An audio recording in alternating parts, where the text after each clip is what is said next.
নমস্কার দর্শক বন্ধুরা, লিপিস কিচেনে আপনাদের স্বাগত জানাই। আজ হাজির হয়েছি দুর্দান্ত স্বাদে একটি মাছের ঝালের রেসিপি নিয়ে। শীত চলে যাওয়ার আগে একবার অবশ্যই এভাবে মাছের ঝাল বানিয়ে দেখুন। শীতের দুপুর কিংবা রাত্রে গরম গরম ভাতের সঙ্গে এই মাছের ঝাল একেবারে অনবদ্য লাগে, অসম্ভব টেস্টি হয় খেতে। আশা করছি আপনাদের ভীষণ ভালো লাগবে। আমার চ্যানেল এখনও না সাবস্ক্রাইব করা থাকলে চ্যানেলটি সাবস্ক্রাইব করার অনুরোধ রইল। এখানে আমি 6 টুকরো মাছ নিয়েছি। এই রেসিপির জন্য আপনারা রুই, কাতলা কিংবা যে কোনো বড় মাছ দিয়ে বানিয়ে ফেলতে পারেন। মাছ ধুয়ে জল ঝরিয়ে রেখেছিলাম। এখন পরিমাণ মতো লবণ, হলুদ আর অল্প কাশ্মীরি লাল লঙ্কার গুঁড়ো নিয়ে নিচ্ছি। এখন হাত দিয়ে ঘষে ঘষে লবণ, হলুদ আর লঙ্কাকে মাছের গায়ে এভাবে মেখে নিয়ে মাছটাকে অন্তত 10 থেকে 15 মিনিটের জন্য রেখে দিলাম ম্যারিনেট হতে। সেই সময় দুটি মাঝারি সাইজের পেঁয়াজকে লম্বা লম্বা পাতলা করে কেটে নিচ্ছি। এই রান্নাতে যা যা মশলা লাগবে সেগুলো আমি কিন্তু রান্না করতে করতেই দেখিয়ে দেব। মোটামুটি 10-15 মিনিট পর মাছ ম্যারিনেট হলে কড়াই গরম করে নিয়ে নিলাম সর্ষের তেল। তেলটাকে চারপাশে কড়াইতে স্প্রেড করে দিলাম। তেল একদম সুন্দর ধোঁয়া ওঠা গরম হলে মাছের পিসগুলো ছেড়ে দিচ্ছি ভেজে নেওয়ার জন্য। মাছটাকে খুব বেশি হালকা করে কিংবা খুব বেশি কড়া করে নয়, দুদিকেই সুন্দর লালচে রং ধরিয়ে এভাবে ভেজে তুলে নিচ্ছি। এই তেলেই কিন্তু বাকি রান্নাটা করে নেব। তার আগে বাকি মাছগুলো ভেজে তুলে নিলাম।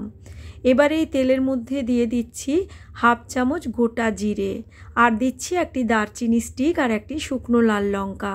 ফোড়নটাকে কয়েক সেকেন্ড একটু ভেজে নেব যাতে ফোড়নের মিষ্টি গন্ধ তেলের সঙ্গে মিশে যায়। আর তারপর এখানে দিয়ে দিচ্ছি সেই কেটে রাখা পেঁয়াজ। পেঁয়াজটাকে একটু সময় নিয়ে কিন্তু আমাদের ভেজে নিতে হবে। ততক্ষণ পর্যন্ত ভেজে নেব যতক্ষণ না পেঁয়াজটা একদম মোলায়েম হয়ে যায় আর সুন্দর লালচে রং ধরে যায়। অল্প একটু লবণ দিয়েছি।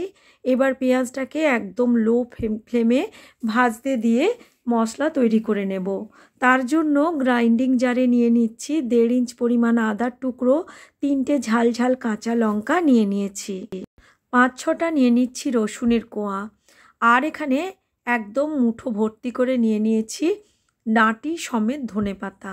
এই রান্নাতেই ধনেপাতার ফ্লেভারটাই দুর্দান্ত লাগে। এখন নিয়ে নিচ্ছি প্রায় 12-14টার মতো গোটা গোলমরিচ।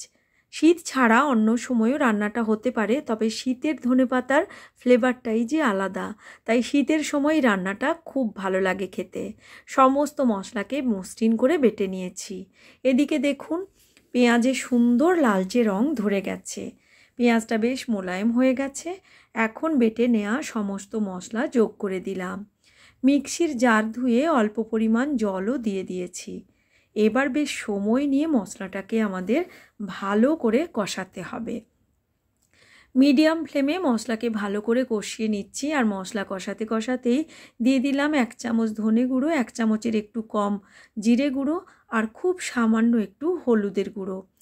রান্নাটাতে মশলা কষাতে কষাতে সবুজ রঙটা অনেকটাই ঘন ধরে যায় বা একটু কালচে হয়ে যায়। হলুদ দিলে রান্নার রঙটা তাই সুন্দর হয়।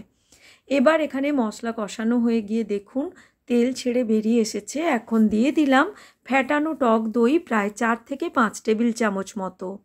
দই দেওয়ার সময় ফ্লেমটাকে একদম কমিয়ে দিয়ে তারপর দইটা ভালো করে মশলার সঙ্গে মিশিয়ে নিয়েছি। এবার এখানে পরিমাণ মতো লবণটাও দিয়ে নিচ্ছি। লবণ দেওয়ার পর খুব ভালো করে আবারও সময় নিয়ে একদম লো ফ্লেমে রেখে একদম তেল ছেড়ে বেরিয়ে আসা পর্যন্ত ভালো করে মশলাকে কষিয়ে নিতে হবে। মশলা যত ভালো করে কষানো হবে রান্নার স্বাদ কিন্তু ততটাই সুন্দর হবে, বলার অপেক্ষা রাখে না।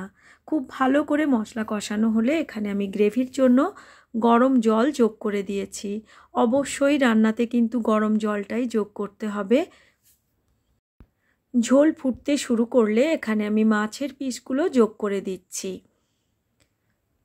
উল্টে পাল্টে মাছের পিসগুলো গ্রেভির সঙ্গে ভালো করে একটু মিশিয়ে নেব। আর তারপর এটা মোটামুটি মিনিট 2 এভাবে হতে দেব। 2 মিনিট হয়ে যাওয়ার পর এখানে আমি দিয়ে দিচ্ছি অল্প কয়েক দানা চিনি, টেস্টটাকে জাস্ট ব্যালেন্স করার জন্য। আপনারা চাইলে নাও দিতে পারেন। এবার এখানে দিয়ে দিলাম 1/2 চামচেরও কম গরম মশলার গুঁড়ো, দিয়ে ভালো করে মিশিয়ে নিয়ে ঢাকা দিয়ে মিনিট 5 রান্না করে নিয়েছি মিডিয়াম লো ফ্লেমে। আর তারপর ফ্লেম অফ করে আরও 5 মিনিট দিয়ে নিয়েছিলাম স্ট্যান্ডিং টাইম। আমাদের মাছের ঝালের দুর্দান্ত এই রেসিপিটি একদম রেডি।